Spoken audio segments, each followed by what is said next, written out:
Hello and welcome to the Drone Zone. I'm drone pilot Brian Kay. And I'm drone pilot Joe Tillman. Hey Joe. What's up? We have a colossal episode today. We do. Yeah. We're talking about a natural wonder here in Arizona. We've droned many natural wonders. Can you name a couple of them that you remember off the top of your head? Well, I think the biggest one we like to drone is the Grand Canyon, but we can't. Yeah. Well, isn't that one of the 7 wonders? That's one of the 7 wonders. Isn't that from the Stevie Nicks song? 100%. That's it. That's 7 wonders. 7 wonders, Stevie Nicks, Grand Canyon. Hometown girl, too. So true. Shout out to Stevie. Yeah. Well, no, a lot of the natural wonders we've drawn, we have it behind us right now. You know, like Papago Park. Right. Meteor Crater we've done. And your all-time favorite? Sedona. The Red Rocks. The Red Rocks. You can't beat the Red Rocks of Sedona. Well, today we're going to Vail, Arizona for the Colossal Cave. It's about 15 minutes southeast of Tucson, and it's not only a cave, but it's a park. It's part of the Arizona Trail as well. A lot of trails, the Sonoran Desert.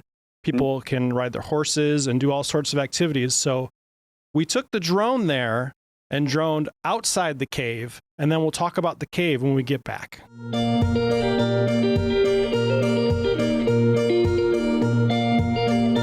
Colossal Cave Park is located in Vail, Arizona, just out to the east of Tucson. We're kind of out in the middle of the Sonoran Desert, and because of that, you get all of these beautiful views out here.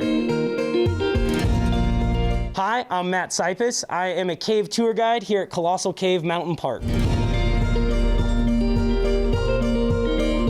The whole property here is about 2,500 acres, which includes some hiking trails, camping for tent and RV parking, and then of course the cave here as well that we take tours through. The Arizona Trail is a through hiking trail, and we're one of the rest stops, so depending on the time of the year, hikers may be heading in different directions, either north to south or south to north, and it's just a complete hike from the top to bottom of the Arizona state. And hikers come through here during those seasons, and they normally stop in order to get supplies or take a rest camp here. Our ranch house down in the valley of the park. We do have horse stables for horse riding and some other activities down there, and we're hoping to expand those types of things, but this very dry summer sometimes make being out in the desert a little more difficult than usual. We are right sort of towards the base of the Rincon Mountains, so we're a little hilly out here. We always have quite a bit of vegetation, and over in our valley, that's thanks to some underground water tables that keep the ranch area super green all the time, even when we're low on rain. But really, this ecosystem regulates itself here around this cave, and thanks to all of our animals and bats, this area just stays that wild, beautiful desert. This cave's got a very long history. Humans have been around for over 1,000 years in this space, starting with Hohokams, who were native to this area, from 900 to 1450. Recent history, that begins in 1879, and that's all thanks to a local cattle rancher and hotel owner who just accidentally discovered this cave one day while he was looking for some lost cows. And then our history really shifts in the 1920s, and that's when we've got our first owner who really just wanted to respect and conserve this space. And that was Frank Schmidt. He bought all of the properties here and really started doing the first guided tours and really evolved this park into what it is today. Oh, that was quite the tease looking inside the entrance of the cave. What could be inside? I don't know, Are we Joe. going to find out? I don't know. Probably. Okay. So we shot that originally in the height of the pandemic in September of 2020. Yeah. Tell us the reason why we did that during the pandemic. We went to Colossal Cave because a lot of people were trapped inside their homes. You know, they weren't going to work. So we went to Colossal Cave and we droned it. We went inside the cave just to kind of show people, you know, the natural beauty of Arizona. We went out there so they didn't have to. Exactly. Now, one of my favorite shots in that drone zone is the shot of above the cactuses.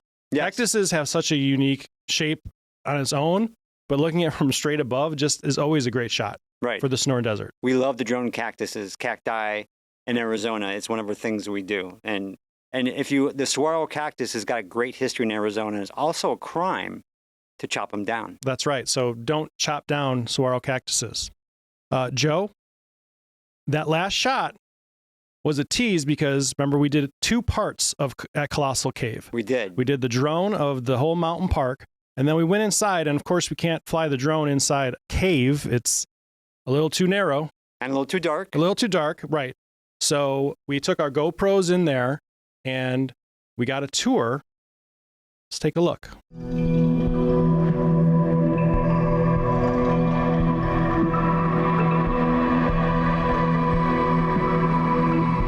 Once you start making your way out here, you are just struck by the beautiful desert around you as you make that drive.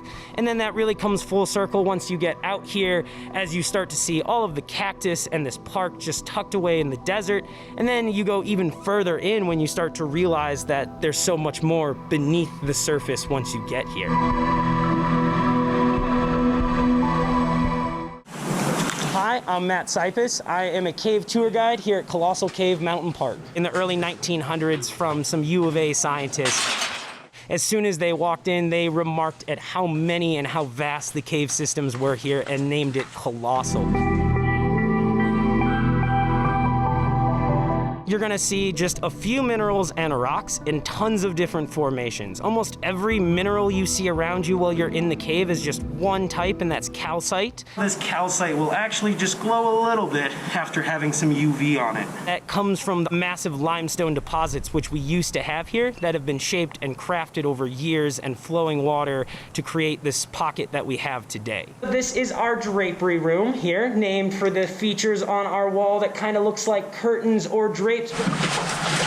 Our cave is amazing for the Arizona desert. In this cave, we always hover at 71 degrees Fahrenheit. That is a little warmer than most cave systems, but here in Arizona, in the summertime, you're saving 30 to 40 degrees from outside, and even in the wintertime, especially at night, you're gaining 20 to 30 degrees, and it's probably why humans have gravitated around this space for so many years. We're starting to get into the deeper parts of it. Everything begins to change around us.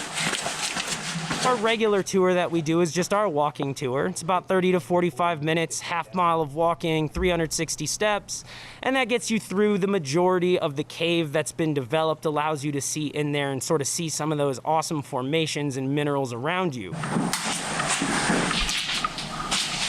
Our lights out lantern tour, we go in without the lights on and just small lanterns. So our eyes are guided to different areas and we get to rediscover this cave in new ways. This here is all water from the Cold War. We also do offer our ladder tours, which go through some of the more or less developed area of the caves on a little more of an adventure. Down in our deeper areas, you're gonna notice it looks really smooth and almost kind of like Swiss cheese, just because of the remnants of that acid helping create all of our cool, unique spaces. I love its place in this whole ecosystem here. All of the animals that use this cave and all of the nature that exists around it, and just to allow people to understand that and also understand Arizona's rich history of just not human history, but the land around us as well. They're really just sort of taken back by the sheer beauty that you see down in there because of all of the formations and the crazy ways they can form, and some of these depictions or icons that you see while you're down there really just take people away. That nose there points all the way out towards the exit, so if you ever got lost back in the old times here, that was maybe your one way to know how to get back to sunlight.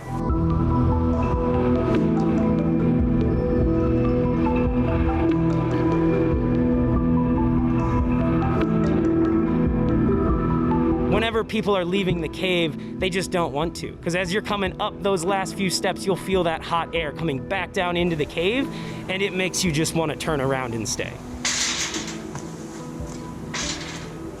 First of all, two things about the Colossal Cave. It would be an awesome place to have a party in that cave. With those, you light it up, you get some music, you get a little drink you like. Give everybody a flashlight. We're set. Glow sticks. Great. And second of all, any place with 71 degrees in September in Arizona is the place to be.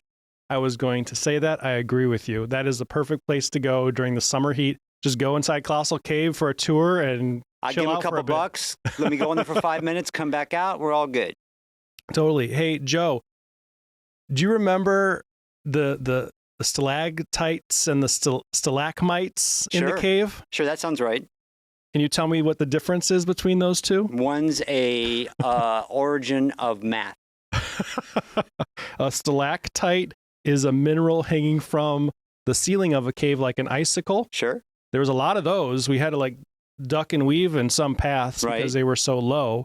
And then a stalagmite is an animal. No, it's a mineral deposit that grows from the ground. And there was a lot of those in the So cave one from too. the ceiling, one from the ground. Yeah. Okay. And just remember, if you can't find your way out, you just look at the witch's nose and it points to the exit, Joe. Sure. Why not? So he also mentioned that this is part of the Arizona trails. And we've done a lot of droning throughout Arizona and a lot of droning through the Arizona trails because the Arizona Trail goes just about everywhere in Arizona. It goes the whole state. We've droned in Superior, part of the Arizona Trail, by Picket Post Trailhead, and in Siloam. We Right. did the UTV Right. tours. Adventure. We have drone zones. So check those out on our drone zone. But as you know, supposedly you can hike from one part of the Arizona Trail to the other. Wow. So that's Hiking the whole, like, that's a I can commitment. only hike for First of all, a I while. hate hiking, so I'm not hiking I know you anywhere. do. I I'm know not you do. hiking But I'm not anywhere. hiking the whole No, I'm not. No. the whole not at all. state. That's you got to have an extra couple pairs of shoes, I think, for that, Or right? how about a car? There you go. Yeah. And how about just watch the drone zone, and that way you don't have to do the Arizona Trail. Even better. I like that much better. Let's do that. BK, take us home. All right.